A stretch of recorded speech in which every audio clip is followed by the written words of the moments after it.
बोलो जय जय जय, बोलो जय शिव की जय, बोलो जय जय, बोलो जय शिव की जय, बोलो जय जय, बोलो जय जय, बोलो जय शिव की जय, बोलो जय जय, बोलो जय शिव की जय, बोलो जय जय। प्रेम की जय मन में भर दे अपनी भी, प्रेम की जय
तूने मेरे लिए क्या कुछ न किया।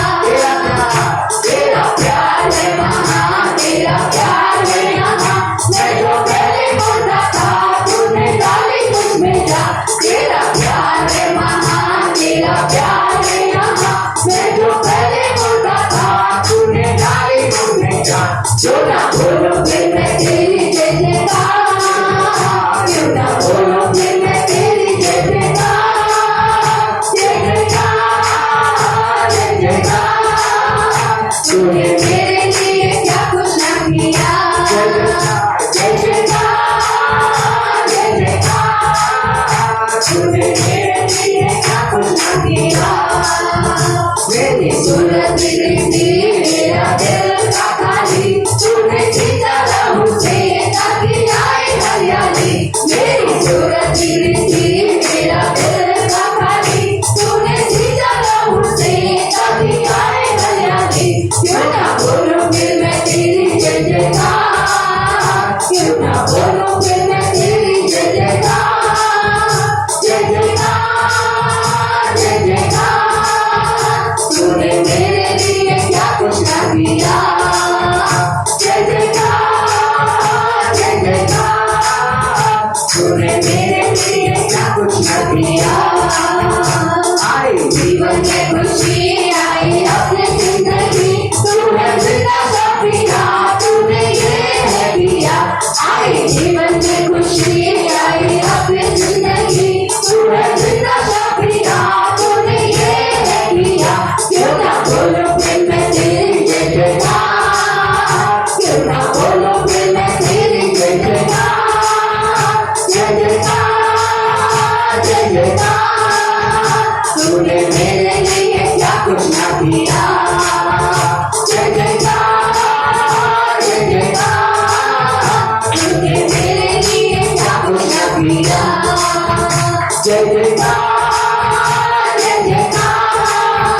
तूने मेरे लिए क्या कुछ न किया।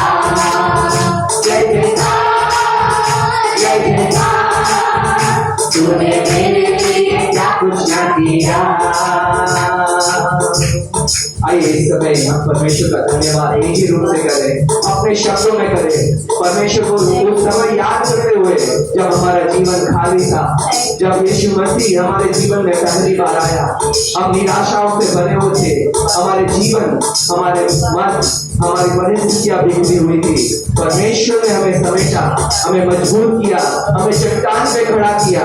आज हर उस बात को याद करते हुए परमेश्वर से कहे, परमेश्वर क्यों ना बोलूं मैं तेरी जय जयकार। तूने इतना सब कुछ किया है परमेश्वर। आज मैं तेरे दिल से, पूरे मन से, पूरे बल से जय जयकार करने वाला बन सकूं। Thank you Jesus, thank you Lord, thank you father God, thank you Jesus, thank you Lord, thank you father God. क्यों ना बोलूं फिर मैं तेरी जय जयकार, जय जयकार, जय जयकार। तूने तेरी जय जयकार, जय जयकार, जय जयकार। तूने मेरे लिए क्या कुछ न किया। तेरा प्यार है महान, तेरा प्यार है यहाँ।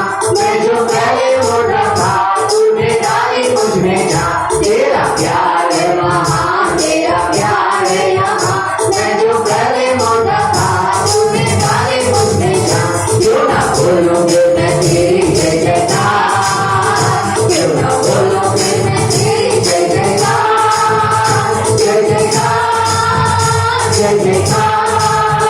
तूने मेरे लिए क्या कुछ न किया। जय जयकार, जय जयकार, जय जयकार। तूने मेरे लिए क्या कुछ न किया। जय जयकार, जय जयकार। तूने मेरे लिए क्या कुछ न किया।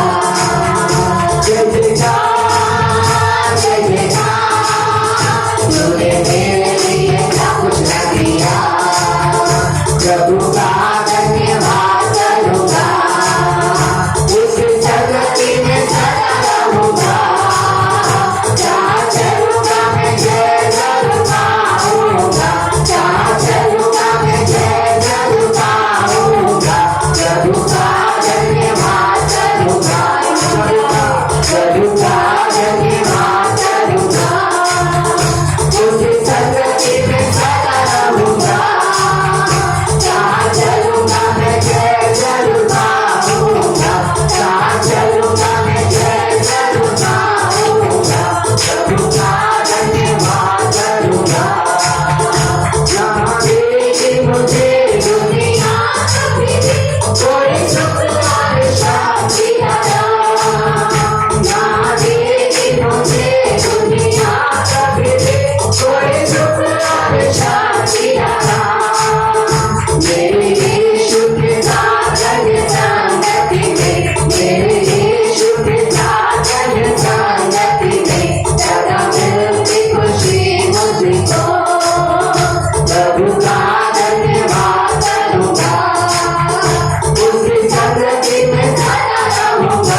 धन्यवाद करूंगा, प्रभु का धन्यवाद करूंगा।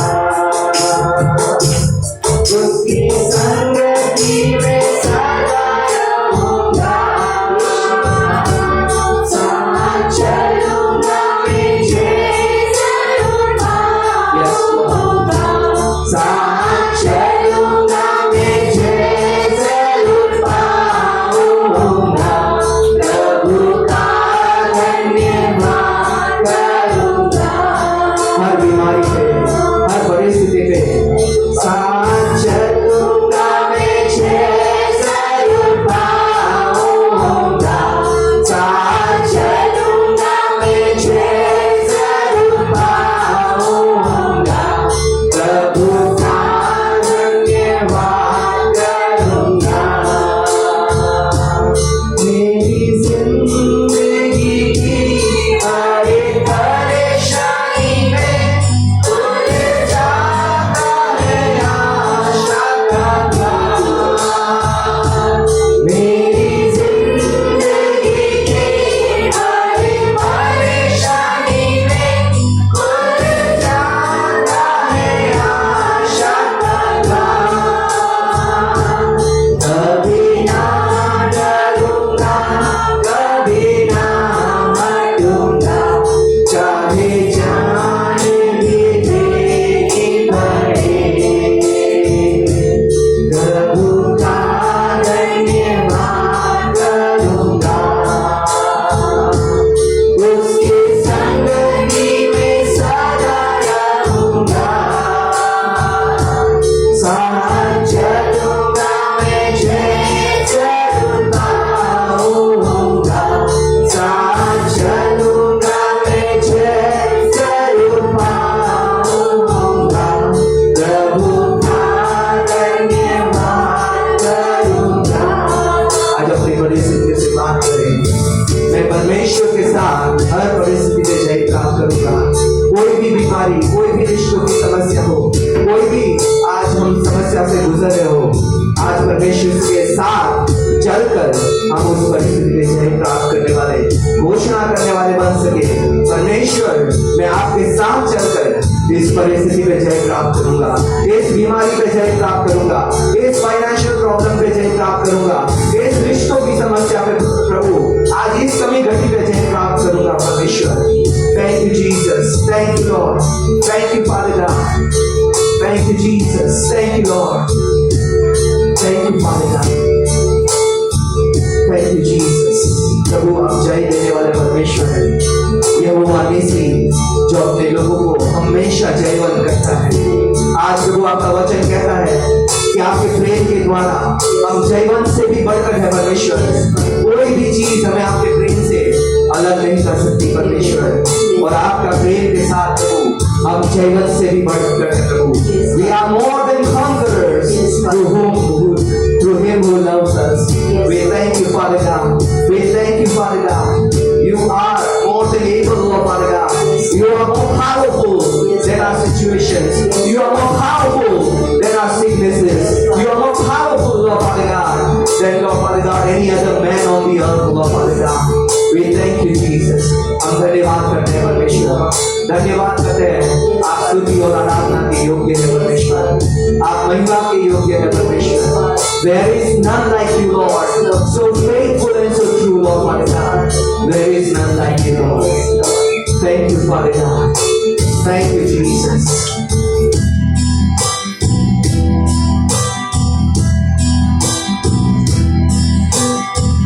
Oh,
शैतान की बातों के परमेश्वर, हर एक पाप के संघर्ष में प्रभु हम जय प्राप्त करने वाले वंश के परमेश्वर।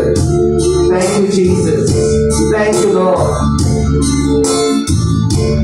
ताकि तेरे जैसा दिखो, पवित्र मुझे बना दे प्रभु, शुद्ध मुझे तू कर दे प्रभु, पवित्र मुझे बना दे प्रभु, शुद्ध मुझे तू कर दे प्रभु, ताकि तेरे जैसा दिखो, ताकि तेरे जैसा दिखो, ताकि तेरे जैसा दिखो, जैसा प्यार है तेरा ऐसा तूने है दिया, तेरा प्राण दे दिया, ताकि जीऊं मैं सदा, शैतान को हटा दिया, पापों को जड़ से उखाड़ दिया,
परमेश्वर का वचन कहता है आप जो आपसे और मुझसे प्रेम करता है उसके द्वारा आपसे वंश से बढ़कर है।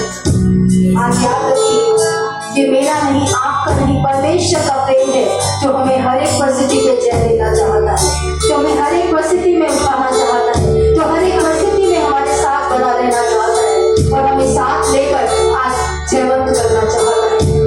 परमेश्वर से कहे प्रभु मेरे अविश्वास में मेरी सहायता कर, जहाँ कहीं मैं विश्वास नहीं रख पा रहा हूँ प्रभु उस क्षेत्र में प्रभु आज मैं आपसे क्षमा मांगता हूँ, मैं आपसे अनुग्रह मांगता हूँ प्रभु इन परिस्थितियों में मैं बना रहूँ प्रभु।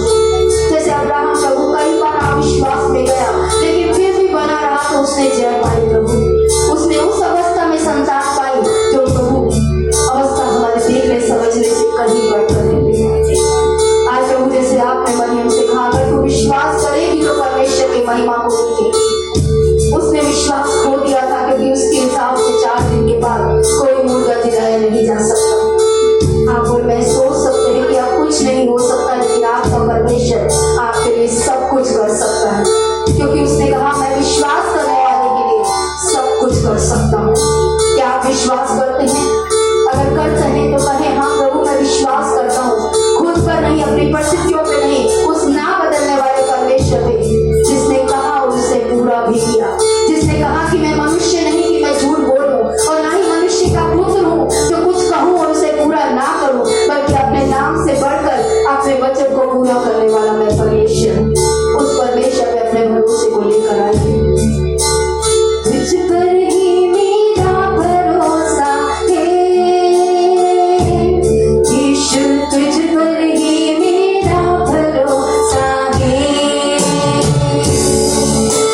तुझ पर ही मेरा भरोसा है यीशु, तुझ पर ही मेरा भरोसा है। चाहे ज़मीन टूट कर चूर हो तब भी मैं विश्वास की हर नींव डगमगाई तब भी मैं, ज़मीन टूट कर दूर हो तब भी मैं विश्वास की हर नींव डगमगाई तब भी मैं, भरोसे के लायक जब कुछ ना रहे गाँव फिर भी तुझ पर भरोसा है, भरोसे के लायक जब कुछ ना रहे गाँव फिर भी तुझ पर भरोसा है, तुझ पर ही मेरा भरोसा है यीशु, तुझ पर ही मेरा भरोसा है। अगर विश्वास है तो हाथों को उठाकर कहें तुझ पर ही मेरा भरोसा है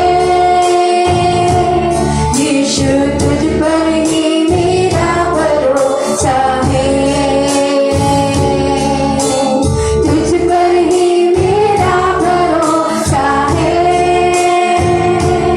यीशु, तुझ पर ही मेरा भरोसा है। याद रखिए परमेश्वर का वचन कहता है कि विश्वास करने वाले को वो कभी लज्जित नहीं करता।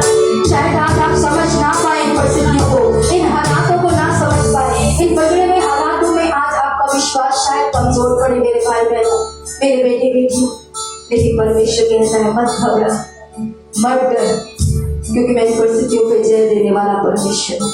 शांत रहे और परमेश्वर के छुटकारे को देख। परमेश्वर चाहता है आप और मैं इन परिस्थितियों में शांत रहना सीखे, उसमें ठहरना सीखे, उसमें रुकना सीखे।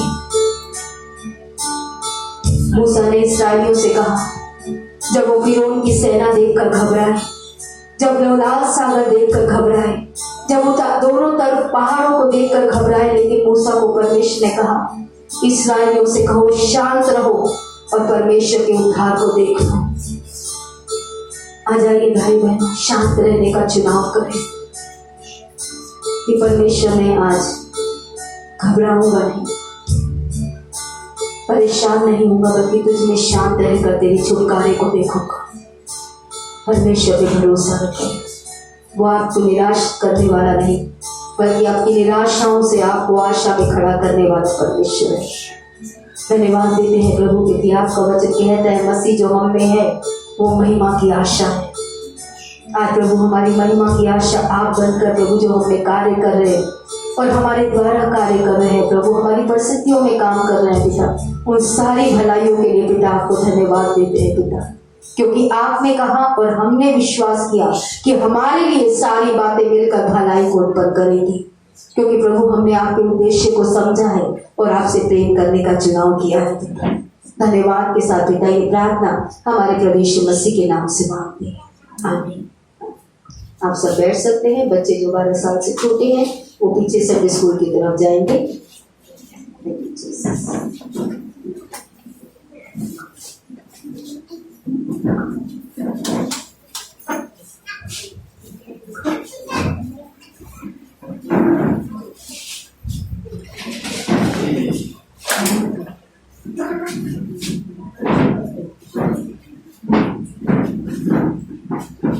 इस समय हम ताली बजाएंगे, क्यों बजाएंगे वो हम बाद में बताएंगे। कम मत बजाइए, इसकी ताली आपके लिए है। ये ताली मैं आपको इसलिए बजाने को बोल रही हूँ कि आपने इस बारिश में भी इस खराब मौसम के बावजूद यहाँ आने का चुनाव किया। ये आपके सम्मान में ताली है जो आपने एक दूसरे के लिए भी और अपने लिए भी बजाए कि परमेश्वर हर एक हालात में हम आपकी आज्ञा मानेंगे, आपकी सबद की इच्छा को आपके घर में आकर पूरा करेंगे। मैं खुश हूँ आप सभी को देखकर। यहाँ पे आप में कुछ बेटे भाई कुछ भी कह सकते हैं, मसीह में हम सभी उसकी संतान है। तो 2 भाई हमारे बीच में है जो आज पहली बार आए हैं। मैं चाहूँगी थोड़ी देर के लिए खड़े होंगे, अगर अपना थोड़ा सा इंट्रोडक्शन नाम बता सके और कहाँ से आए हैं ये बता सके तो हमें अच्छा लगेगा आपको जानकर।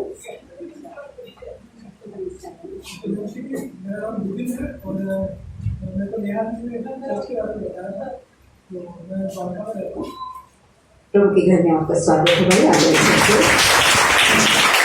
मेरा नाम लक्ष्मी विकास, मैं अमरोहा जिले से हूँ और गीता जी ने मुझे यहाँ सफदरजंग हॉस्पिटल में मिले, उन्होंने बताया।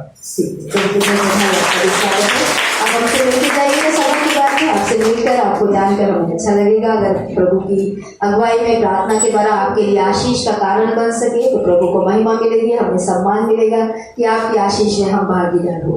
तो आइए इस समय हम परमेश्वर के वचन में आगे बढ़ेंगे।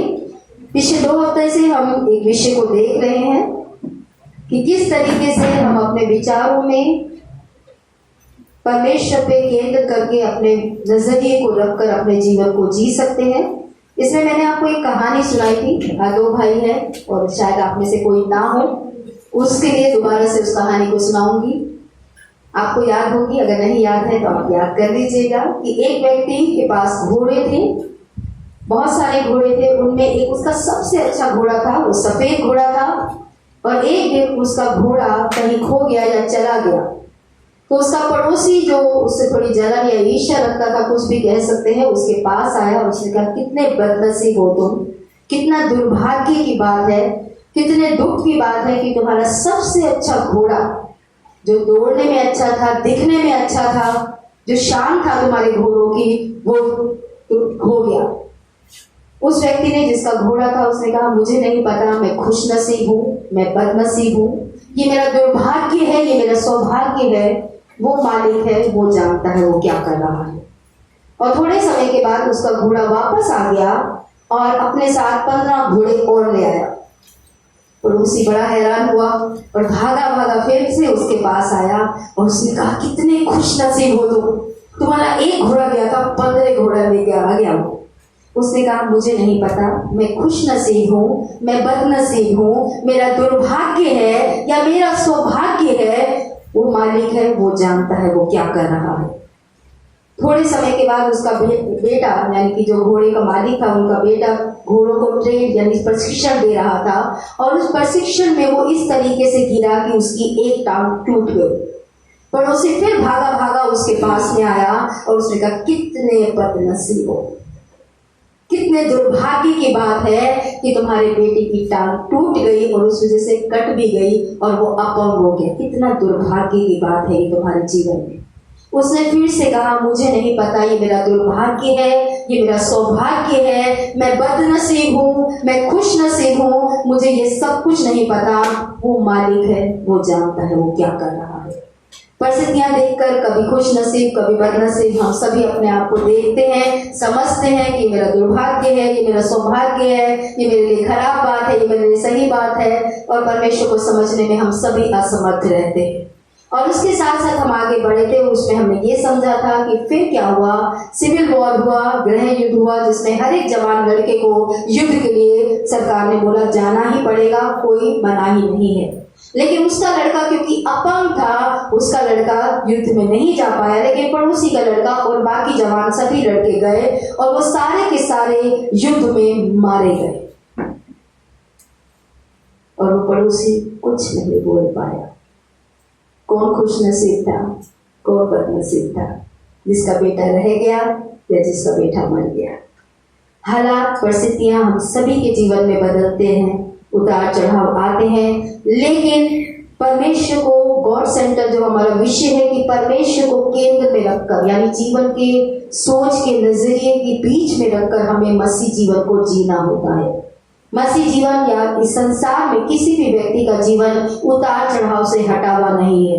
चाहे वो आप स्टूडेंट लाइफ हो, चाहे आपका नौकरी पेशा हो, चाहे आप हाउसवाइफ हो, चाहे आपका हस्बैंड फादर, किसी भी जगह पे आज आप क्यों ना हो, हर एक व्यक्ति के जीवन में उतार चढ़ाव आते ही आते हैं। और अगर हमारा नजरिया परमेश्वर की तरफ सही नहीं होगा तो हम कभी भी सही जीवन को नहीं जी पाएंगे और हमेशा परिस्थितियों के अनुसार कभी अपने आप को बदनसीब तो कभी अपने आप को खुश नसीब गिनते रहेंगे, कभी अपने आप को लकी कहेंगे तो कभी अपने आप को अनलकी कहेंगे। मेरी बेटी ने अपने प्रोफाइल पे लगाया, मुझे बड़ा अच्छा लगता है, उसने बोला I am not lucky, I am blessed.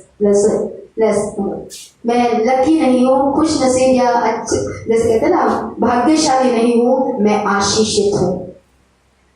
ये प्रभु का वचन है कि हम सभी आशीषित लोग हैं, परमेश्वर के चुने हुए। लेकिन आशीषित लोग होने के बावजूद भी हमारे जीवन में उतार चढ़ाव आते हैं। लास्ट टाइम हमने जो देखा था, थोड़ा सा आगे बढ़ते हुए हम आगे बढ़ेंगे कि हमारे जीवन की परिस्थितियों के अनुसार कई बार हम तय करते हैं, लेकिन दो तरीके के विश्वासी होते हैं। एक जो परिस्थिति खराब होने पे परमेश्वर को कोसने लगते हैं, परमेश्वर के बारे में दोष लगाने लगते हैं। दूसरा है जो उन्हीं परिस्थितियों में परमेश्वर की शासन करने की जो योग्यता है, जो शासक है, वो इस दुनिया का प्रभु है, इस दुनिया का स्वामी है, इस दुनिया का वो जानता है। जैसे घोड़े का जो मालिक था, उस तरीके की सोच रखते हैं और अपने आप को परिस्थितियों के हिसाब से खराब अच्छा नहीं गिनते, बल्कि परमेश्वर पे भरोसा रखकर अपने जीवन को जीते हैं और उसकी भलाई पर विश्वास करते हैं। और साथ ही में हमने देखा था जो वचन हम बार बार बोल रहे थे, 2 कुरिन्थियों 5:7 कि हम रूप देखकर नहीं विश्वास से चलते हैं। मैंने हर बार ये अंगीकार आपसे कराया है कि फिर से हम अंगीकार करेंगे, क्योंकि अंगीकार यानी मुंह से बोलना हमेशा अच्छा होता है। इसलिए इस वचन को हम बोलेंगे, क्योंकि हम रूप देखकर नहीं, परिस्थितियां देखकर नहीं, बीमारियां देखकर नहीं, पैसा देखकर नहीं, विश्वास से चलते हैं। मसीह जीवन विश्वास से चलना है। विश्वास परिस्थितियों पे नहीं, हालातों पे नहीं, बीमारियों पे नहीं, उस परमेश्वर पे जिसने हमें अंधकार में से ज्योति में बुलाया है।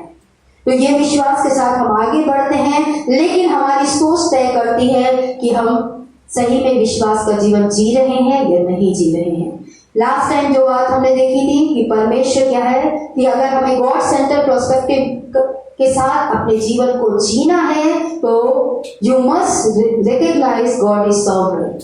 हमें इस बात को समझना है कि परमेश्वर जो है वो शासन कर रहा है, वो प्रभु है, वो स्वामी है, सारी बातों को उसने अपने नियंत्रण में रखा हुआ है। वो कुछ भी मेरे और आपके लिए गलत नहीं होने देगा। आपको और मुझे हालात बुरे और अच्छे दिखेंगे, लगेंगे, लेकिन उसका वचन कहता है सब बातें मिलकर आपके लिए भलाई को उत्पन्न करेंगे। और ये बात हमने समझी थी कि किस तरीके से परमेश्वर का यानी नियंत्रण है, इसका मतलब है कि क्या मेरा अपनी कोई इच्छा नहीं है। अगर वो मालिक है, वो सब कुछ करता है, तो क्या मेरी अपनी कोई इच्छा नहीं है या मैं अपने लिए कुछ नहीं चुन सकता? ये पिछली बार हमने समझा था। तो परमेश्वर जो स्वामी है वो हमें निर्णय लेने की स्वतंत्रता देता है, लेकिन जिम्मेदार उस निर्णय के वो नहीं होता है।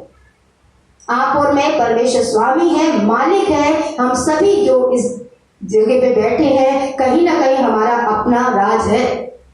हर एक माँ का अपने घर में अपने बच्चों पे राज चलता है, हर एक पिता का अपनी पत्नी और अपने बच्चों पे राज चलता है, हर एक बॉस का अपनी जगह पे राज चलता है। हर एक व्यक्ति जहाँ रखा गया है, जो भी नीचे आपके लोग हैं, बच्चे लोग जो भी होते हैं, आप उन पे राज यानी उनके ऊपर अपना हुकूमत या अपने तरीके से उनसे काम करवाते हैं। तो लेकिन क्या निर्णय आपके बच्चे लेंगे, क्या निर्णय आप जिसके अधीनता में रखे गए हैं वो लेगा, ये चुनाव परमेश्वर नहीं करता। और हमारे चुनावों के लिए हम परमेश्वर को कभी भी दोषी ना ठहराएं। कई बार निर्णय हम खुद लेते हैं और दोषी हम परमेश्वर को ठहराते हैं। इसलिए परमेश्वर कभी भी हमारे निर्णयों के लिए अपने आप को दोषी, अपने आप को नहीं, बल्कि हमें ही जिम्मेदार ठहराता है। हमने दानियेल की पुस्तक से देखा था कि जिस समय बेबीलोन के जो राजा था, उसने जब यहूदा पे हमला किया, तो उस समय परमेश्वर का वचन स्पष्ट कहता है कि परमेश्वर ने यहूदा को, यरूशलेम के लोगों को, यहूदी लोगों को, परमेश्वर ने अपने लोगों को, इसराइलियों को बंधुआई में जाने दिया। परमेश्वर का हाथ शामिल था कि परमेश्वर के लोग बंधुआई में जाए। वहां स्पष्ट लिखा है। लास्ट वीक हमने ये बात देख ली थी। हमने ये भी देखा, दानियेल ने कहा कि वो तय करता है कि कौन शासन करेगा, कौन जीतेगा, कौन हारेगा।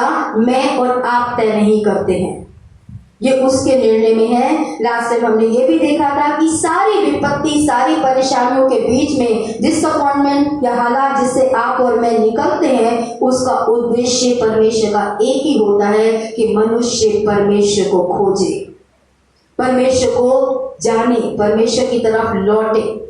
क्योंकि जैसे ही हम आशीषों की तरफ बढ़ते हैं, सब अपने जीवन के तरक्कियों की तरफ आगे बढ़ते हैं, ये हम सभी के लिए कॉमन बात है कि हम परमेश्वर की तरफ से हटने लगते हैं। और समस्याएं, परेशानियां परमेश्वर मेरे और आपके जीवन में आने देता है, उतार चढ़ाव आने देता है, ताकि हम परमेश्वर की तरफ वापस लौटे, उसे खोजे, उसकी भूख, उसको पहला स्थान, जैसा परमेश्वर का वचन कहता है, तो सारे मन, सारी बुद्धि, पूरी शक्ति, पूरे बल से अपने परमेश्वर से प्रेम कर। जब जब हमारा ये हटेगा, हालात आएंगे, परमेश्वर उसे बिखेरेगा, तोड़ेगा, लेकिन आपको गिरने नहीं देगा जब आप वापस उसकी तरफ लौटेंगे। इसलिए हमने यिर्मयाह की पुस्तक में लिखा पाया। यिर्मयाह की पुस्तक उसी समय पे लिखी गई जब ये दानियेल यिर्मयाह का समय था। उस समय पे परमेश्वर ने कहा कि मुझे पता है जो योजना इस बंधुआई में भी, इन मुश्किलों में भी मैं तुम्हारे विषय में बनाता हूँ, उससे मैं जानता हूँ वो तुम्हारी तरक्की की है, तुम्हारी समृद्धि की है और अंत में तुम्हारी इच्छाओं को पूरा करने की है। मुश्किलों में भी परमेश्वर की योजना है आपके लिए, मेरे लिए। उससे पता है कि मुश्किलें वो क्यों लाया है और इसको कैसे बदल कर मेरे और आपके लिए भलाई में लेकर आएगा। लेकिन मुझे उस समय करना क्या है, ये तीसरी बात हम आज और आखिरी बात हम तो तीसरा पॉइंट उसका हम देखने जा रहे हैं कि गॉड सेंटर पर्सपेक्टिव का तीसरा मतलब होता है we rest in God's plan. हम आराम करना सीखे परमेश्वर की योजना में। उसने बोला कि मेरे को पता है, मुझे मालूम है, मैंने एक प्लान बनाया है इस बंधुआई के बीच में भी तुम्हारे लिए, लेकिन मुझे और आपको उस प्लान के अंदर आराम करना है। एक बात आप घर जाके कीजिएगा, यहाँ पे मैंने लिखा है यू ओनली रियलाइज, आप और मैं ये बात सिर्फ मानते ही नहीं कि परमेश्वर नियंत्रण में लिए हुए है, कई बार हम इस बात को कहते भी हैं कि हाँ परमेश्वर जानता है, जैसे ये व्यक्ति कह रहा था कि मुझे नहीं पता, बदनसीब, खुशनसीब, दुर्भाग्य, सौभाग्य वो मालिक जानता है। और हम भी कई बार कहते हैं परमेश्वर तुझे पता है, तुझे पता है, लेकिन हम आराम नहीं करते, हमारे चेहरे नहीं बताते कि हम परमेश्वर की योजना में आराम से चल रहे हैं, शांत हैं। और अगर आप जानना चाहते हैं कि आप और मैं कैसे जाने कि आप और मैं सही में परमेश्वर की योजना में शांति से जी रहे हैं या नहीं जी रहे हैं, जब आपको पता चल गया उसके पास योजना है, इन मुश्किलों में वो चाहता है आप उसे खोजें, उसे जानें, उसकी तरफ लौटे, और फिर भी आपके चेहरे पर आज आराम नहीं दिखता, इसका मतलब आप और मैं सिर्फ होठों से कह रहे हैं लेकिन जीवन ऐसा नहीं जी रहे। आप घर जाइए और अपने परिवार से एक सवाल पूछिए कि आपको लगता है मैं शांति से जी रहा हूं? मेरा चेहरा, मेरी बोलचाल, मेरे हाव भाव, मेरे शब्द, क्या ये बताते हैं कि मैं शांत हूं? मैं आराम से परमेश्वर की योजना जो वो कर रहा प्रभु तुझे पता है, मेरा काम से तेरी आराधना, प्रार्थना और विनती करना है। क्या कोई आपका परिवार का सदस्य कह सकता है? कौन कहेगा कि हाँ मुझे देखकर मेरी बेटी कह सकती है, मेरा बेटा कह सकता है, मेरा भाई कह सकता है, मेरा पति कह सकता है मैं आराम से सो, मुझे कोई फिक्र नहीं। मेरे पति को देख के मैं कह सकती हूँ आराम से सोते, कोई फिक्र नहीं। मैं बोलती आपको फिक्र नहीं है, वो कहते सो जाओ, बाद में सोचेंगे, ठीक है।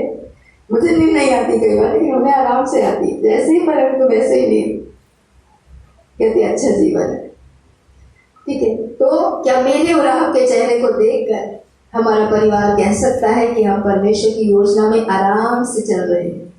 हमारे चेहरे बोलते हैं? या हमेशा आप अपने आप को चिंताओं में पाते हैं, घबराया हुआ पाते हैं या डरा हुआ पाते हैं?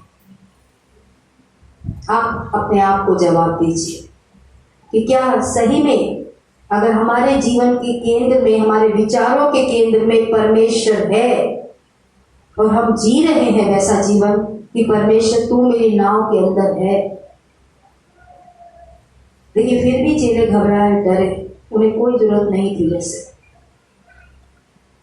प्रभु के साथ आपने जितने अनुभव लिए हैं वो आपको इस बात की तसल्ली तो देंगे कि वो डूबने नहीं देगा। यीशु ने कहा अगर मेरे कामों, शब्दों पे विश्वास नहीं करते तो मेरे कामों के कारण ही मुझ पे विश्वास कर लो। मुड़कर देख लीजिए जिस दिन से परमेश्वर को जाना है। हाँ, मैं ये नहीं कहती आज समस्याएं नहीं होगी, लेकिन उस समय से लेकर अब तक क्या परमेश्वर ने आपको छोड़ा? क्या परमेश्वर ने आपको त्यागा? क्या परमेश्वर ने आपकी जरूरतें पूरी नहीं की? क्या समय आने पर परमेश्वर ने द्वार नहीं खोले? क्या परमेश्वर ने आपको सुरक्षा नहीं दी? लेकिन फिर भी आज हम परमेश्वर की योजना में आराम नहीं करते। हम आज भी चिंतित दिखते हैं, डरे हुए दिखते हैं, घबराए हुए दिखते हैं। कोविड चला गया, लेकिन आज भी कोविड का बड़ा तहलका है, बड़ी दहशत है। जैसे कोविड वापस आता है मास्क चल जाते, चर्च के अंदर भी चल जाते, बाहर भी चल जाते। जैसे कोविड हल्का होता है लोग फिर से उतार देते, सोशल डिस्टेंसिंग खत्म, हैंड का जो सैनिटाइजर है वो सारा को कुछ खत्म। लेकिन काफी लोगों में आज भी डर बाकी है, जैसे वो कोविड के, हमेशा कोविड की न्यूज सुनेंगे। उनको पता होना चाहिए कोविड कैसे चल रहा है, कितना चल रहा है, कितने लोग कोविड से अफेक्टेड है, क्योंकि डर है उनके अंदर। लेकिन इसका अर्थ ये नहीं है कि हम सैनिटाइज ना करें अपने हाथों को, मास्क ना पहने, ऐसा नहीं कहूंगी। लेकिन डर होना अलग बात है, चौकस रहना, ध्यान रखना, इन सब बातों का अच्छी बात है। लेकिन डर होना कि आप हमेशा डरे हुए घूमें, इस बात के लिए वो सही नहीं होता। साथ ही में आराधना में हम बहुत बड़ी बातें कह सकते हैं, कर सकते हैं, लेकिन कैसी जीवन शैली हम जीते हैं वो बताता है कि क्या मैं परमेश्वर की योजना में आराम से जी रही हूँ या नहीं जी रही हूँ। साथ ही साथ में जो परमेश्वर पे केंद्रित विचारों के साथ व्यक्ति जीता है उसके लिए परमेश्वर का वचन एक आज्ञा देता है। परमेश्वर के वचन को हम निकालेंगे भजन संहिता 37 उसका 7 वचन, Psalm 37 verse 7, जहां परमेश्वर का वचन कहता है rest in the Lord, wait patiently for him. परमेश्वर में आराम करो। परमेश्वर ने हमें अधीर, परेशान, चिंतित, हमेशा डरे रहना, हमेशा नर्वस रहने के लिए नहीं बुलाया। वचन पढ़ेंगे इस समय पर, भजन संहिता 37 अध्याय 7 वचन, यहोवा के सामने चुपचाप रह, शांत रह और धीरज से उसकी प्रतीक्षा कर। उस मनुष्य के कारण ना कुढ़ जिसके काम सफल होते हैं और वह बुरी युक्तियों को निकालता है। यहाँ इंग्लिश में लिखा है रेस्ट इन द लॉर्ड। क्या आप परमेश्वर में आराम करते हैं या सिर्फ जब प्रभु की उपस्थिति में बैठते हैं बस तभी आराम करते हैं, उसके बाद कोई आराम नहीं? बड़बड़ाते रहते हैं, कुड़कुड़ाते रहते हैं, चिंतित रहते हैं, डरे रहते हैं और दूसरों को भी डराते रहते हैं। ये हो गया, वो हो गया, ऐसे कैसे होगा, वैसे कैसे होगा? परमेश्वर का वचन कहता है परमेश्वर में आराम करो। यीशु मसीह के पास आप आए हैं? कितने गहरे में यीशु के पास आया? मैं किधर नहीं आया। यीशु ने क्या कहा? हे सब बोझ से दबे परिश्रम करने वाले लोगों, मेरे पास आओ, मैं क्या दूंगा? डर दूंगा, चिंता दूंगा, परेशानी दूंगा, घबराते डरते रहना, कांपते रहना, क्या कहा? आराम दूंगा। जब उसके पास आ गए हैं तो आराम कीजिए, उससे पता है वो क्या कर रहा है। एक अविश्वासी घोड़े का मालिक उस पर विश्वास करने को तैयार है, हम परमेश्वर के लोग आराम करने को तैयार नहीं है। दुख की बात है, लेकिन आज सीख जाएंगे कि हमें परमेश्वर का वचन कहता है rest in the Lord and wait patiently, धैर्य धरे, थोड़ा हिम्मत रखकर जीवन को जिए। परमेश्वर से धैर्य मांगे परिस्थितियों से निकलने का। प्रभु मुझ पर अनुग्रह कर। मैं हमेशा एक ही बात कहती हूँ, परिस्थितियां नहीं बदलनी, मत बदल, लेकिन अनुग्रह दे दे। क्योंकि बाइबल में आप जानते हैं जब यीशु मसीह को क्रूस पे चढ़ाया गया उसके लिए मुश्किल था। बाइबल क्या कहती है? परमेश्वर का एक दूत क्या दे रहा था? यीशु को बल दे रहा था, शक्ति दे रहा था, हिम्मत दे रहा था। मुश्किल परिस्थितियों को हटने की प्रार्थना मत कीजिए, क्योंकि वो मुश्किल परिस्थितियों में खुश होने का समय है। आगे हम देखेंगे, क्योंकि परमेश्वर अगर होने दे रहा है कुछ बातें तो मुझे शायद ना पता हो, लेकिन उसको पता है वो क्या कर रहा है, और मैंने अपना जीवन उसको सौंपा है। मैंने अपना जीवन पास्टर को नहीं सौंपा, पति को नहीं सौंपा, बच्चों को नहीं सौंपा, अपने घर के मालिक को नहीं सौंपा, अपनी कलीसिया को नहीं सौंपा, अपने अगुओं को नहीं सौंपा। मुझे पता है कि मैंने अपना जीवन किसको सौंपा है।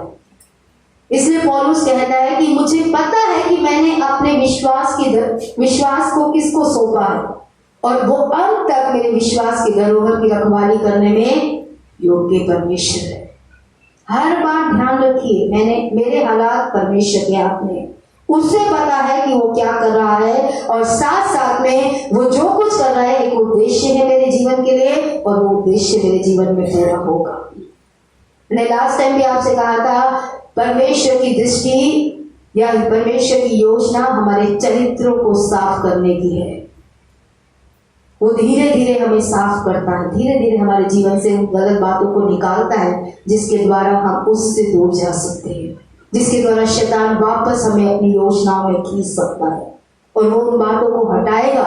वो हर हुक जिससे शैतान मछली के समान हमें अपने जाल में वापस खींच सकता है, परमेश्वर वो हर जगह को भरेगा हमारे जीवन में, ताकि मछली जैसे पकड़ी जाती है जिन चीजों को देखकर, जिन चीजों को ललचाकर जिसकी तरफ वो आती है और व्यक्ति उसको खींच लेता है, ऐसे शैतान जो है हर वो लालच का क्षेत्र, हर वो परीक्षा का क्षेत्र, हर वो कमजोरी का क्षेत्र जहां मैं और आप आज कमजोर हैं, उसे जानता है, और परमेश्वर हर उस क्षेत्र में काम करेगा ताकि हम अंत तक सिर्फ उसी के बने रहें।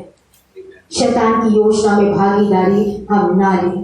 साथ ही साथ में इसका मतलब क्या है कि मैं परमेश्वर में आराम करूं? उसका मतलब है कि हम परमेश्वर पे विश्वास करें कि वो मेरे जीवन का कंट्रोल लिए हुए है। परमेश्वर में आराम करने का मतलब है इस बात पे विश्वास रख के भरोसा करें कि मेरे परिस्थितियों का, हालातों का, जीवन का सब कुछ नियंत्रण उसके हाथ में है, मेरे हाथ में नहीं है, और जो कुछ वो करेगा वो मेरे लिए अच्छा करेगा, चाहे मुझे अच्छा लगे, चाहे मुझे अच्छा ना भी लगे, मैं परमेश्वर में आराम करूंगा। एक चुनाव है आराम करना, जिसे हम चाहे तो करें, चाहे तो ना करें, चाहे तो घबराते रहे, भागते रहे इसके पास उसके पास, और चाहे तो किसी के पास ना भागे, सिर्फ उसके पास भागे और कहे प्रभु जो तेरी इच्छा है मेरे जीवन में पूरी हो। लेकिन जैसे मैंने कहा, मैं हमेशा कहती परमेश्वर अनुग्रह दे देना, बस ताकत दे देना इन परिस्थितियों से निकलने की। एक ही इच्छा है कि तेरा इनकार नहीं करना, और कुछ भी हो, क्योंकि हालात शैतान यहाँ तक लाता है मेरे और आपके जीवन में कि हम परमेश्वर का इनकार करते हैं। उद्देश्य ही यही है कि हम वापस उसकी योजना में चले जाएं, लेकिन परमेश्वर हमें संभालने वाला परमेश्वर है। हर एक परिस्थिति में क्या आप परमेश्वर में आराम करके ईमानदारी से कह सकते हैं धन्यवाद प्रभु आज ये पानी आ गया? कह सकते हैं? कहिए धन्यवाद परमेश्वर आज ये बीमारी आई, धन्यवाद परमेश्वर आज ये समस्या आई। क्योंकि परमेश्वर का वचन कहता है जब वो एक द्वार बंद करता है तो दूसरा द्वार खोल देता है। द्वार बंद तो हमें दिख गया, खुलने वाले पे हमारी आंखें नहीं। क्या उसने बोला वो नहीं खोलेगा? बोलेगा। उसने खुद बोला कि अगर एक द्वार बंद होगा तो दूसरा द्वार खुलेगा ही खुलेगा। लेकिन हम जब तक वो द्वार खुलता नहीं घबराते रहते हैं, परेशान रहते हैं। हम परमेश्वर पे भरोसा रख के आराम करें। अगर हमारा विचार परमेश्वर की तरफ सही है, हमने अपने विचारों में और जीवन में परमेश्वर को केंद्र बना रखा है, तो हम आराम करेंगे ही करेंगे। याकूब 1 अध्याय के 2 से 4 में हम पढ़ते हैं, याकूब ने कहा जब तुम नाना प्रकार की परीक्षाओं में पड़ते हो तो इसे आनंद की बात समझो। कोई बच्चा परीक्षा में आनंदित होता है? एलेक्स, खुशी होती है पेपर आ रहे, कितने कहेंगे एग्जाम आ रहे। हर एक घबराता है, परेशान होता है। लेकिन यहाँ याकूब कहता है हे मेरे भाइयों, जब तुम अलग अलग प्रकार की प्रॉब्लम्स में पढ़ो, परीक्षाओं में पढ़ो, मुसीबतों में पढ़ो, तो इसे आनंद की बात समझो कि परमेश्वर कुछ नया करने वाला है, परमेश्वर कुछ अलग करने वाला है मेरे जीवन के अंदर। ये बात हम समझने में कमजोर हैं, और क्यों क्या हुआ आगे ये बात हम समझेंगे। आइए याकूब 1 अध्याय उसका 2 से 4 वचन पढ़ेंगे। याकूब 1 अध्याय वचन 2। हे मेरे भाइयों, जब तुम नाना प्रकार की परीक्षाओं में पढ़ो तो उसको पूरे आनंद की बात समझो, यह जानकर कि तुम्हारे विश्वास के परखे जाने से धीरज उत्पन्न होता है, पर धीरज को अपना पूरा काम करने दो कि तुम पूरे और सिद्ध हो जाओ और तुम में किसी बात की घटी ना रहे। यहाँ लिखा है तुम नाना प्रकार की, यानी अलग अलग, कभी बीमारी की, कभी पैसे की, कभी बच्चे की, कभी रिश्तों की, अलग अलग परीक्षाओं से निकलोगे। लेकिन इसे आनंद की बात समझो। क्यों आनंद मनाना है और क्या नहीं करना है? परमेश्वर ने बोला परीक्षाएं आएंगी। यीशु मसीह ने कहा तुम्हें इस दुनिया में, इस संसार में क्या मिलेगा? आराम कि कलेश? कलेश मिलेगा, परेशानियां मिलेंगी इस संसार में। यीशु ने कोई ऐसा वायदा नहीं किया कि कलेश नहीं मिलेगा, समस्या नहीं आएगी, पति पत्नी की समस्या नहीं आएगी, बच्चों की समस्या नहीं आएगी, माँ बाप की समस्या नहीं आएगी, नौकरी की नहीं आएगी, सेहतों की नहीं आएगी। सारी समस्याएं आएंगी जो अशांति लेकर आएंगी, कलेश लेके आएंगी, मन में चिड़चिड़ापन लेकर आएगी, गुस्सा लेकर आएगी, नफरत लेके आएगी, बहुत सी बातों को लेकर आएगी। लेकिन मुझे आनंदित किस बात में होना है? फिर इस बात में होना है तू जानता है तू क्या कर रहा है, उसका नियंत्रण है। मेरी परिस्थितियों पे मेरा नियंत्रण नहीं है, मेरी सेहत पे मेरा नियंत्रण नहीं है, मेरे बच्चों पे मेरा नियंत्रण नहीं है, मेरी परिस्थितियों पे मेरा नियंत्रण नहीं है, लेकिन एक है जिसका नियंत्रण है। मुझे इसलिए आनंदित होने की आवश्यकता है और मुझे पता है कि वो मेरे पक्ष में है। हमने गीत में गाया, कहना ही क्या है, खुदा मेरे पक्ष में। अगर वो आपके पक्ष में है तो आपका विरोधी कोई नहीं हो सकता। ये परिस्थितियां भी आपका विरोध नहीं कर पाएंगी। ये बात हमें विश्वास करके आराम करने की जरूरत है।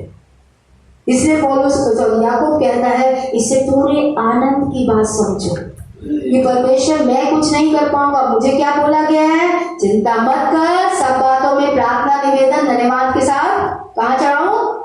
पड़ोसी के पास, परमेश्वर के पास। इन परिस्थितियों में परमेश्वर बोलता है तुझसे प्रार्थना कर। तुझे चिंता हो रही है, तुझे डर लग रहा है, तू घबरा रहा है, तुझे टेंशन बढ़ रही है, प्रभु के पास जा और प्रार्थना कर। घबराने की जरूरत नहीं है, आराम कर, मेरे पास आ, मैं तुझे आराम दूंगा। हम विश्वासियों को परमेश्वर आराम देना चाहता है। वो चाहता है मैं और आप आराम करें, शांत रहें। साथ ही साथ में हम समझेंगे इस बात को कि इसलिए परमेश्वर चाहता है कि हम रेस्ट करें और वेट करें। क्या आसान है, रेस्ट करना या वेट करना?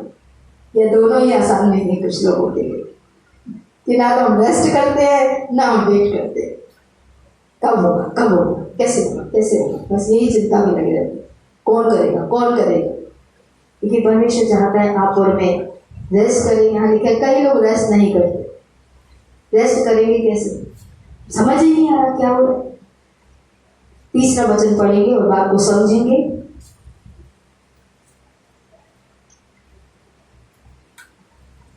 याकूब 1:3 यह जानकर कि तुम्हारे विश्वास के परखे जाने से परीक्षा में हो क्या रहा है? धीरज उत्पन्न होता है। परीक्षा में परमेश्वर कर क्या रहा है? विश्वास की परीक्षा, विश्वास की जांच हो रही है, विश्वास की परख हो रही है इन परीक्षाओं में कि क्या इन परिस्थितियों में मैं परमेश्वर पे विश्वास करूंगा, मेरा विश्वास जेन्युइन या सच्चा है या सिर्फ फेक है। अच्छा तो सब कुछ अच्छा, पति ने डांटा, तलाक, बच्चों ने कुछ करा, निकाल दिया घर से। ऐसा विश्वास नहीं होता। विश्वास क्या है? जिसने जोड़ा है उसे कोई अलग नहीं करेगा। तो न मेरे विचार, न मेरी इच्छाएं, न मेरे चुनाव। ये है विश्वास। विश्वास ये है कि हमें परमेश्वर ने दिया है जो दिया है। हम परमेश्वर के वचन के खिलाफ जाकर कोई फैसला नहीं ले सकते। ये है हमारा विश्वास। इसमें विश्वास की परीक्षा होती है और विश्वास के परखे जाने से क्या होता है? यहाँ लिखा है कि विश्वास के परखे जाने से धैर्य उत्पन्न होता है। आपका मन, मेरा मन बहुत कुछ करने को करेगा, लेकिन आप अपने आप को रोकेंगे कि मैं ये नहीं कर सकती, मैं ये नहीं कर सकता। अपने आप को दबाएंगे, अपने आप को रोकेंगे और उससे क्या उत्पन्न होगा? खरा चरित्र उत्पन्न होगा। परमेश्वर से तुम में किसी भली बात की गति नहीं रहेगी। और अगर ना समझ पाओ तो याकूब कहता है कि अगर तुम में बुद्धि नहीं है कि प्रभु क्या कर रहा है, क्यों कर रहा है, तो क्या करो? क्या करो? क्या मांगो? बुद्धि की। किस बात के लिए बुद्धि? हम पढ़ाई के लिए मांगते हैं, हम इसके लिए बुद्धि मांगते हैं, उसके लिए। याकूब तो कह रहा है जब परीक्षाओं में पढ़ो और समझ में ना आए कि ये परीक्षाएं क्यों आ रही है, ये मुश्किलें क्यों आ रहे हैं, परमेश्वर इसमें क्या कर रहा है, तो वही परमेश्वर के पास जाकर बुद्धि मांग लो कि प्रभु मुझे बुद्धि दे दे, कि समझ दे दे, ज्ञान दे दे, बता दे कि तू ये कर क्या रहा है। परमेश्वर चाहता है कि आप और मैं परीक्षाओं में आनंद करें, शांत रहें, धैर्य धरें, वेट करें परमेश्वर का। और अगर नहीं धैर्य धरे जाता तो जाकर उससे बुद्धि मांगे कि प्रभु मेरा तो दिमाग काम नहीं करता, इन परिस्थितियों में क्या करेगा तू, ये कोविड क्यों आ गया, क्या होगा इस कोविड में, ये मोदी तो फिर से 24 में जीतने वाला है, प्रभु क्या करेगा, पहले इतना बेड़ा गर्क कर दिया, मुझे समझ में नहीं आता, लेकिन फिर भी मैं तुझ पे भरोसा करूंगा। जो परमेश्वर पे भरोसा करता है वो आराम कर पाता है। अगर आज आप परमेश्वर पे भरोसा नहीं कर पा रहे तो आप कभी आराम नहीं कर पाएंगे। जो परमेश्वर पे भरोसा करता है वो आराम से सो सकता है। बाइबल कहती है वो अपने प्रियों को वैसे ही नींद दे देता है। तुम्हारा देर जल्दी उठना, देर तक जागना, रातों दिन परिश्रम करना बेकार है, क्योंकि जब तक परमेश्वर रक्षा ना करे हमारा जागना व्यर्थ है। परमेश्वर ना संभाले तब तक बेकार है। जिस चीज के लिए डर लगता है वो चीज प्रभु को सौंप दो। मैं तो ये नहीं करती, प्रभु मेरे बस की नहीं है। कलीसिया को लेके कई बातें मन में आती है, प्रभु तेरी कलीसिया, मुझे नहीं होगा, मेरे से नहीं होगा। लोगों को लेके समस्या, प्रभु तेरे लोग तू संभाल। मूसा से मैंने एक बात सीखी, तेरे लोग, वो कभी नहीं कहता था मेरे लोग, क्योंकि बहुत नौटी थे, बहुत शरारती लोग थे, बिगड़े हुए थे, 6 लाख हिम्मत थी उसकी, जो उसे संभाले, लेकिन परमेश्वर ने उसे योग्यता दी। लेकिन वो हर बार कहता था परमेश्वर तेरे लोग को। और जो कुछ आज हमारे पास है वो परमेश्वर का। हमारा ना हम कुछ लाए थे ना कुछ ले जाएंगे। परमेश्वर की इच्छा है कि आप और मैं इस विश्वास की परीक्षा को आनंद की बात समझें। इसमें परमेश्वर हमारे विश्वास को परखता है, देखता है कि क्या हम उसमें स्थिर रहेंगे या नहीं रहेंगे। और जब हम विश्वास का कार्य अपने जीवन में पूरा होने देंगे तो अच्छा चरित्र निकल कर आएगा। और परमेश्वर चाहता है कि हम उससे बुद्धि मांगे जब हमें ना समझ में आए कि परमेश्वर हमारी परिस्थितियों में क्या कर रहा है। इसे भजन का 46:10 में कहता है, शांत रहो और जान लो कि वो ही परमेश्वर है।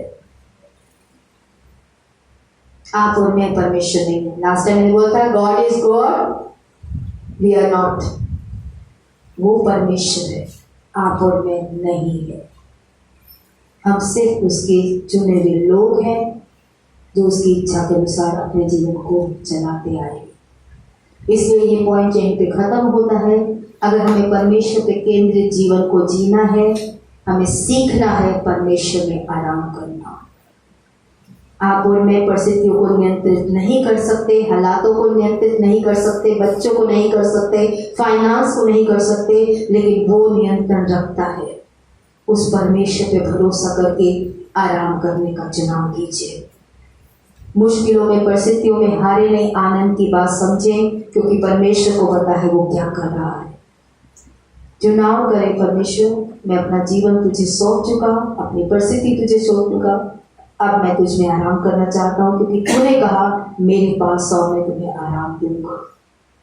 वो इस दुनिया में हमें आराम देने के लिए आया। इसलिए यीशु मसीह ने कहा, अन्य जाति इस बात की चिंता करते हैं, क्या खाएंगे, क्या पिएंगे, कहाँ रहेंगे, क्या ओढ़ेंगे, लेकिन तुम मेरे लोग हो। तुम इस बात की चिंता में मत रहो कि क्या होगा और क्या नहीं होगा। आप कहेंगे पास्टर जी आप नहीं सोचते, मैं नहीं सोचती। पहले बहुत सोचती थी, अब नहीं सोचती, क्योंकि मेरा प्रभु का वचन मुझसे ये हर दिन कहता है, आज के लिए आज की चिंता काफी है। कल जो परमेश्वर देगा उसके हाथों में भविष्य है। भविष्य का मालिक भी वो है, भविष्य में जो होगा वो देखेगा, वो संभालेगा, क्योंकि जीवन जिसको सौंप दिया वो मालिक है। अगर आपने जीवन प्रभु को नहीं सौंपा तो हर बार आप कंट्रोल अपने हाथ में लेंगे, परिस्थितियों को अपने तरीके से चलाने की कोशिश करेंगे। और अगर कंट्रोल आपने परमेश्वर के हाथ में दिया है तो आप आराम से सोएंगे। ये कंट्रोल की बात है कि क्या मैंने अपने जीवन का कंट्रोल अपने हाथ में रखा है। तो सेंटर कौन है? मैं खुद हूं अपने जीवन का। और अगर मैंने परमेश्वर को सौंप दिया तो सेंटर कौन है? परमेश्वर है। ड्राइविंग सीट पे जो बैठा होता है उस पर भरोसा करना होता है। जब आप यहाँ की इस कुर्सी पे भी बैठते हैं ना तो आराम से बैठ जाते हैं, सोचते नहीं गिर जाएंगे।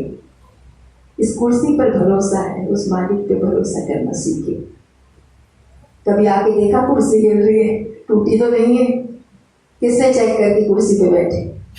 जब आए थे भरोसा किया कुर्सी सही होगी, चर्च वालों ने देख कर लगाई होगी। ऐसे तो लगा नहीं, टूटी कुर्सी को किसी ने नहीं लगाई होगी। जब हम एक साधारण सी कुर्सी और परमेश्वर के लोगों पे भरोसा कर सकते हैं तो वो तो हम सब का मालिक है।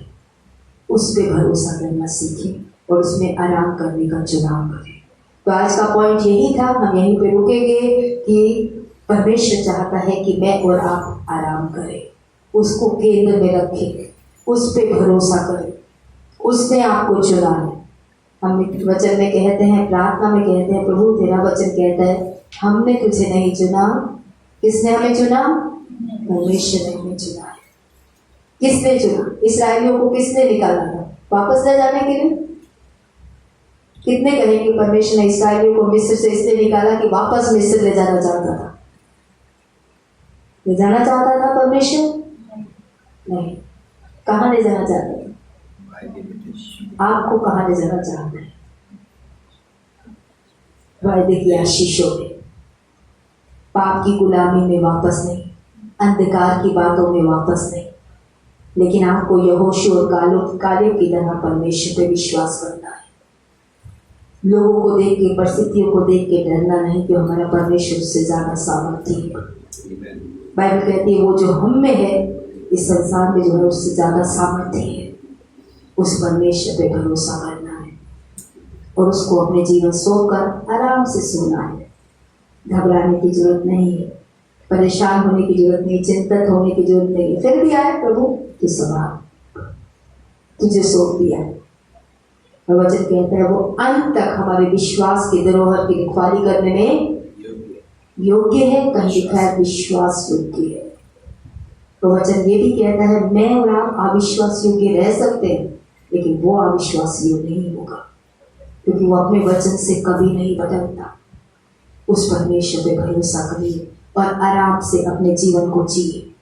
परमेश्वर के सेंटर में रखे, अपने विचारों के केंद्र में रखे प्रभु को, अपने जीवन के, अपने नजरिए। प्रभु तूने संभाल रखा है। जब भी मुश्किल परिस्थिति आए कुड़कुड़ाए नहीं, बड़बड़ाए नहीं, धन्यवाद करें कि प्रभु तेरी इच्छा पूरी हो। जो मुझे बदलना है तो मुझे बदल, क्योंकि मैंने कहा आपके और मेरे जीवन में कई ऐसी जगह है जहाँ शैतान खींचना चाहता है। परमेश्वर हर उस जगह को भरेगा, हर उस जगह से हमें बाहर निकालेगा, ताकि हम वापस शैतान की योजना में ना जाए। आइए परमेश्वर के आगे अपने सरों को झुकाएंगे, अपनी आंखों को बंद करेंगे और परमेश्वर में आराम करने का फैसला लेंगे। बस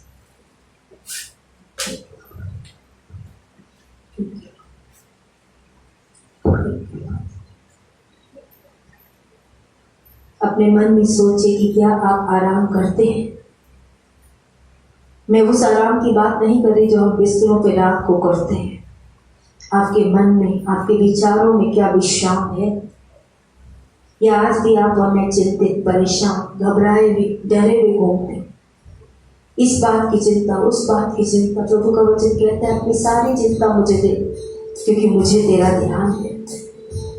वो ऐसा पिता नहीं है जो हमारी जरूरतों को ना देखे, हमारी जरूरतों में हमें सहायता ना दे। वो अपने महिमा के धन से, वचन कहते हैं, हमारी हर एक जरूरत को पूरा करने वाला परमेश्वर है।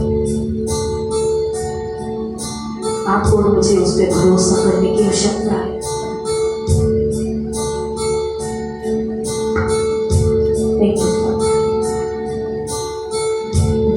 Thank you, Jesus. Thank you, Father. आज परमेश्वर हमारे बीच में है। God is speaking to every one of our hearts here. परमेश्वर इस समय हम सभी से बात करना चाहता है। We know where we are struggling in our faith life. आज मैं और आप अपने विश्वास के जीवन में कहाँ संघर्ष कर रहे हैं, आप और मैं जानते हैं। Today there are situations in your life आज मेरे और आपके जीवन में कई ऐसी परिस्थितियां हो सकती हैं where we are not able to trust God, जहाँ मैं और आप कई बार परमेश्वर पे भरोसा नहीं रख पाते, where we are feeling restless, जहाँ हम अपने आप को हताश, परेशान, उलझा हुआ पाते हैं, where we are fearful, what if this will happen to me? हमारे अंदर कई तरीके के डरों से भरे हुए विचार आते हैं कि ऐसा हो गया तो क्या होगा, वैसा हुआ तो क्या होगा। Today there are sicknesses in our life आज कई बीमारियां हैं हमारे जीवन में, where we are feeling defeated. जहाँ हम अपने आप को कई बार हारा हुआ भी पाते हैं। There are relationship issues where we are given up the hope. कई बार रिश्तों में ऐसे उतार चढ़ाव आते हैं कि हम रिश्तों में भी विश्वास रखना खो देते हैं कई बार। And today इसलिए आज we are running around इसलिए हम इधर उधर भागते हैं, इधर भागते हैं, उधर for भागते हैं, solution. समाधान ढूंढते हैं, लोगों के पास जा जा के चर्चा करते हैं। Today God is inviting us. इसलिए आज हमारा परमेश्वर मुझे और आपको अपने पास बुला रहा है। Come unto me, वो कह रहा है मेरे पास आओ, those who are burdened and मेरे heavy, बोझ से परिश्रम करने वाले लोगों, I will give you rest. मेरे पास आओ, मैं तुम्हें आराम देना चाहता हूँ। You know you are restless in your आप heart. जानते हैं आप अपने अंदर आराम नहीं अनुभव कर रहे हैं, You are restless in your आप अपने hearts. अपने विचारों में उलझे हुए हैं। There are storms going on कई right तूफान, now. आंधी, उतार चढ़ाव, कई बातें आपके विचारों में आज चल रही हैं। Storm of questions where you are सवालों not की able, आज भीड़ है आपके मन के अंदर। you don't have the answers. कई सवाल है जिसके जवाब आपके पास आज आपका मन नहीं सोच पाता है उन विचारों को। Your thought is full of problems, you do not have solutions. कई ऐसे सवाल है जो समस्याओं से भरे हैं जिसका जवाब आप नहीं सोच पाते हैं। Today Jesus is inviting you to लेकिन come. आज हमारा प्रभु आज मुझे और आपको अपने पास बुला रहा है। He has promised He will give you rest. उसने वायदा किया है उसके पास आएंगे तो आपको आराम जरूर मिलेगा। Can we say, Lord, I want to trust you. क्या आप कह सकते हैं प्रभु मैं आप पे भरोसा करता हूँ, I will trust you, Lord. मैं जिस पे भरोसा I करता want to come to you, हूँ, Lord. मैं तेरे पास आना चाहता हूँ। Build the area of patience in आज me. धैर्य का क्षेत्र जो मेरे अंदर कमजोर है प्रभु से बना। Build the area of hope in me, Prabhu Lord. आज आशा रखने का क्षेत्र जो कमजोर है उससे तू बना बेटा। Speak to my आज situations, मेरी Lord. परिस्थितियों से तू बात कर प्रभु, मैं नहीं Give me करूँगी। wisdom, Lord. आज मुझे बुद्धि दे कि प्रभु मेरे पास ये बुद्धि की घटी है कि मैं समझ पाऊँ तू क्या कर रहा है। If you are the person अगर आप वो जीवन है मेरे whose pass heart is crying out, जो आज परमेश्वर को पुकार रहा है that Lord help me, कि परमेश्वर मेरी मदद कर, without you I will be drowned. तेरे बिना मैं डूब जाऊंगा परमेश्वर। Like Peter cried out to the Lord. जैसे पतरस ने डूबते हुए प्रभु से कहा हे प्रभु मुझे बचा। Today you might be like Peter. आप शायद आज मैं और आप शायद ऐसी परिस्थितियों में खड़े हो। You and I will just need to cry out. आज मुझे और आपको सिर्फ पुकारना है, प्रभु को वो बचाने के लिए तैयार है। If you are that person, we would like to अगर pray. आप वो जीवन है तो हम आपके साथ मिलकर प्रार्थना करें। You may just stand up in your आप place सिर्फ परमेश्वर के आगे खड़े हो सकते and हैं say, Lord, help me with और this कह सकते हैं situation. प्रभु इन परिस्थितियों में मेरी मदद कर। Help me, Lord, with this problem. इस समस्या में प्रभु तू मेरी मदद Help कर। me with this sickness, आज इस Lord. बीमारी में प्रभु तू मेरी Help me सहायता with कर। this, Lord, with this impatience, Prabhu Lord. आज धैर्य ना रखने वाले स्वभाव से प्रभु तू आकर मेरी मदद कर। Help me with this restlessness, Lord. आज ये घबरायापन, जो चिड़चिड़ापन, जो उतावलापन मेरे अंदर है, उससे Help me with my fear, Lord. प्रभु आज मेरे डरों में मेरी सहायता कर। Help me with my insecurities, प्रभु आज Lord. सुरक्षा की भावना जो मुझे घेरती है उसमें मेरी मदद कर। Help me when I'm unable to take care of the problems. and प्रभु आज मेरी situations. सहायता कर जब मैं परिस्थितियों को खुद नहीं संभाल Give me पाता। wisdom, Lord. प्रभु मुझे बुद्धि से भरा मन दे प्रभु जी। If you are this person, अगर आप वो जीवन है मेरे भाई बहनों, it's time to stand up in तो ये the समय presence. है परमेश्वर के आगे खड़े होकर उसे पुकारने का, Say, उसे "Help me, बुलाने Lord." का, उससे सहायता मांगने का। Hosanna, Lord, save me, Lord. जैसे इस्राएलियों ने चिल्लाया हुसैना हुसैना, हे प्रभु हमें बचा। It's time to cry out to ये God. समय है परमेश्वर को पुकारने का। As Peter cried out, it's time to say, Lord, help me in this area. जैसे पतरस ने कहा प्रभु क्षेत्र में मेरी मदद कर। Thank you, Jesus. Thank you, Lord. Thank you, Father God.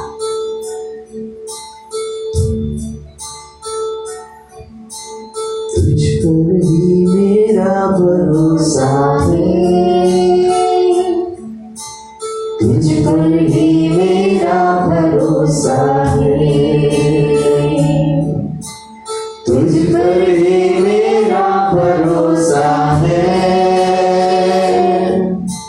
तुझ पर ही मेरा भरोसा आज परिस्थितियों में नहीं, लोगों पे नहीं, परमेश्वर तुझ पर ही मेरा भरोसा, योग्यताओं में नहीं, परमेश्वर तुझ पर ही मेरा भरोसा है। चाहे ज़मीन टूट कर चूर हो तब भी मैं विश्वास की हर नींव डगमगाए तब भी मैं, चाहे ज़मीन टूट कर चूर हो तब भी मैं विश्वास की हर नींव डगमगाए तब भी मैं,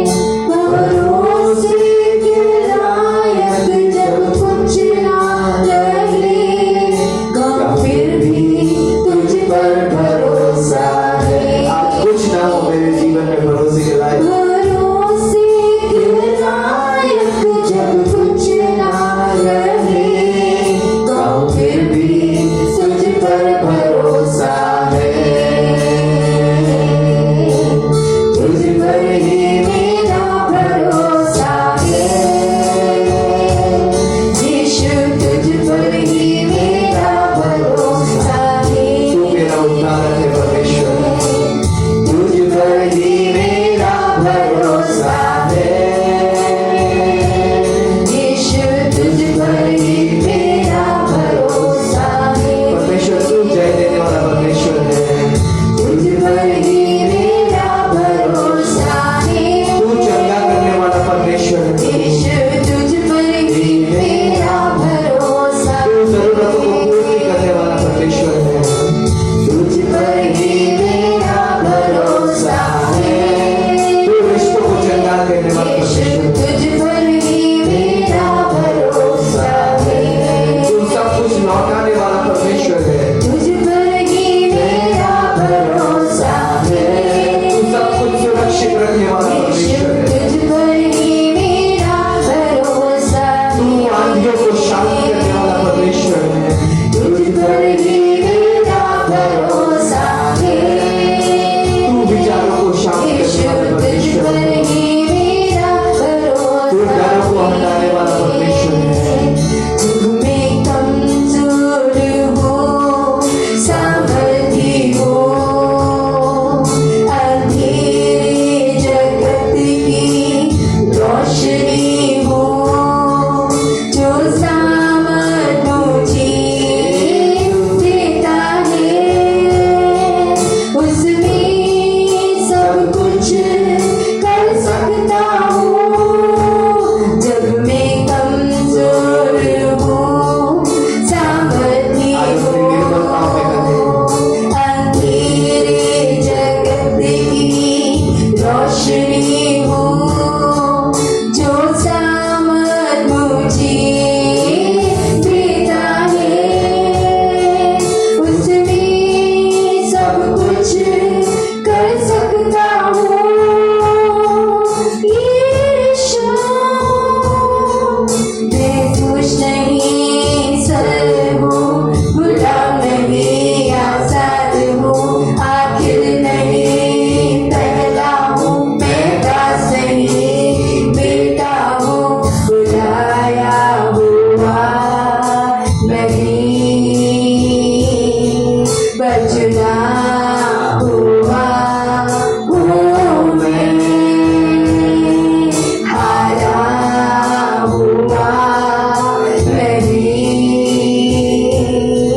पर जेवर से बढ़कर हूँ मैं मेरी पहचान मेरे खुदा से है मेरी पहचान मेरे खुदा से है मेरी पहचान मेरे खुदा से है पीछे नहीं मुड़ूंगा हार नहीं मानूंगा बढ़ता रहूंगा सबके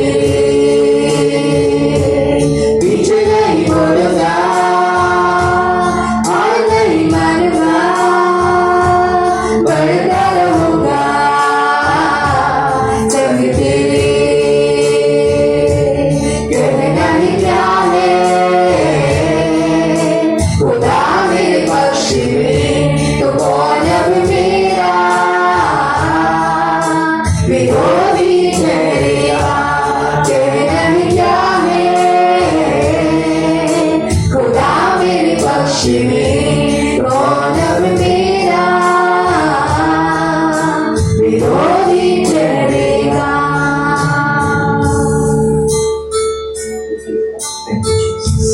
सच्चे जीवित धन्यवाद देते हैं प्रभु कि आप हमें अपने विश्राम में प्रवेश करवाते हैं पिता परमेश्वर आज प्रार्थना करते प्रभु अपने लिए और हर कलीसिया के हर एक उस जीवन के लिए जो आज अपने प्रभु विचारों में आराम नहीं पा रहा पिता जो अपने हालातों में आज आराम नहीं पा रहा पिता आपका वचन कहता है बहुत बोझ से लगे परिश्रम करने वाले लोगों मेरे पास आओ मैं तुम्हें विश्राम दूंगा आज अपने लोगों को विश्राम दीजिए मेरे पिता वो विश्राम प्रभु जो आज संसार नहीं देता पिता परमेश्वर वो परिस्थितियां नहीं देती पिता परमेश्वर आज आपका नियंत्रण प्रभु उनकी परिस्थितियों पे है पिता परमेश्वर उनकी बीमारियों पे है उनके बच्चों पे है पिता उनके फाइनेंस पे है पिता परमेश्वर उनके भविष्य पर है पिता परमेश्वर आज प्रभु अपने बच्चों को प्रभु आज मनुष्य पर नहीं सरकारों पे नहीं लोगों पे नहीं पिता अप्रूवल पे नहीं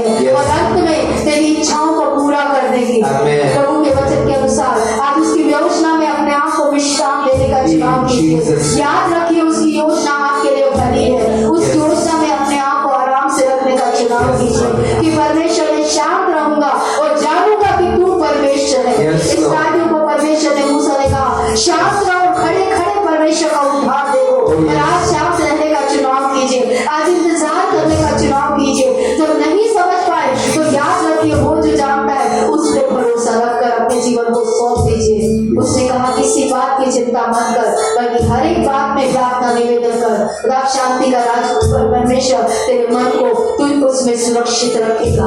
आज पर इस समय में परमेश्वर प्रभु से सहायता मांगी, जैसे याकूब ने कहा कि जिस किसी में बुद्धि की घटी हो वो परमेश्वर से मांगे, बिना उलाहना उदारता से देगा।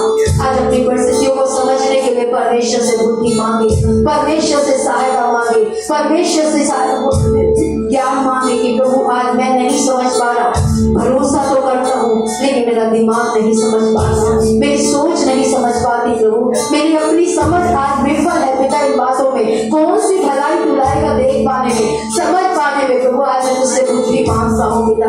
मुझे अपनी परिस्थितियों को समझने की बुद्धि दे पिता परमेश्वर। जैसा हमने भजनकार के द्वारा सीखा, उसने कहा मुझे मेरे दिल गिनना सिखा ताकि मैं बुद्धि से भरा मन पाऊं प्रभु की ओर से। आज परमेश्वर से बुद्धि मांगे कि प्रभु मुझे आज बुद्धि से भरा मन दे देगा और मैं बिना शक के प्रभु आज प्रभु विश्वास से मांगने वाला बनूं, विश्वास से आपको प्रभु पुकारने वाला बनूं और अपने हालातों को आपको सौंपने वाला बनूं, क्योंकि आप जानते हैं कि आप क्या कर रहे हैं और मैं ये जानता हूँ सब बातें मिलकर मेरे लिए भलाई को उत्पन्न करेंगी। प्रभु धन्यवाद तेरा वचन जो मुझे कहता है कि मेरे लिए तू भलाई करने वाला परमेश्वर है, तू मेरे लिए भली योजना रखने वाला परमेश्वर है। और आज मैं प्रभु अपने विचारों का केंद्र तुझे बनाकर तुझ में विश्राम करने का चुनाव करता है। धन्यवाद के साथ ये प्रार्थना प्रभु यीशु मसीह के नाम से मांगते हैं, आमीन आमीन।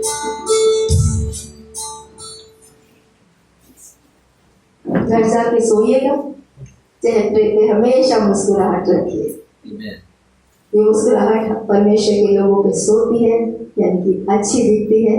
और जब भी आप मुस्कुराते हैं कहते हैं आपके चेहरे पे जो ग्लो, जो ऑयल जो अंदर से आता है वो आपके चेहरे को सुंदर बना के जाता है। साइंटिस्ट कहते हैं, मैं नहीं कहती।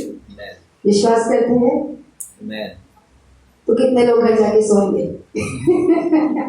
सिर्फ शरीर को मत सुलाइए, अपने मन को भी परमेश्वर में शांत रखिए। परमेश्वर आपसे प्यार करता है, एज ए पास्टर मैं आपसे प्यार करती हूँ और मैं जानती हूँ हमारा परमेश्वर में जय के उत्सव में लेके चल रहा है। ठीक है, वो हारने के लिए हमें नहीं बुलाता, जीतने के लिए हमें बुला रहा है। वायदे के देशों में, वायदे की आशीषों में लेके चलेगा। आमीन। तो आइए वो तो हमें दे रहा है, आइए हम भी उसे देने का चुनाव करें। अपने दानों को, अपने विश्वास प्रतिज्ञा दसवंशों को अपने हाथों में लेकर आइए इस समय हम प्रार्थना करेंगे। Thank you Jesus. सच्चे जीवित पिता धन्यवाद देते हैं आपकी भलाई का प्रभु और इस आराम का जिसमें आप हमें शामिल करना चाहते हैं प्रभु। आपने कहा डू नॉट फ्रेट, डर नहीं, घबराना, बल्कि शांत रहे, आराम कर और परमेश्वर के उद्धार को देख। धन्यवाद देते हैं उस आराम का जो आप हमें देने में योग्य है और आपके द्वारा हम लेने में योग्य हैं पिता परमेश्वर। आज अपने दानों को, विश्वास प्रतिज्ञाओं को, दसवें अंशों को प्रभु जी आपके हाथों में सौंपते हैं पिता और प्रार्थना करते हैं प्रभु। आपका वचन कहता है कि आप खाने वाले को रोटी और बोने वाले को बीज देते हैं पिता। धन्यवाद, आपने हमें रोटी भी दी और आपने बीज भी दिया कि हम आपके राज्य में बोए पिता और 30 गुना, 60 गुना, 100 गुना फल लेकर आए पिता। आज प्रार्थना करते हैं हर एक व्यक्ति जो आज दान दसवें अंश विश्वास प्रतिज्ञा के द्वारा आपके राज्य में बोने जा रहे हैं पिता, आपके घर में भोजन वस्तु को प्रदान करने जा रहे हैं। आज यीशु मसीह के नाम से अपने वचन के अनुसार देने वालों को स्वर्ग के झरोखे खोलकर अपरंपार आशीषों से आशीषित कीजिए मेरे पिता।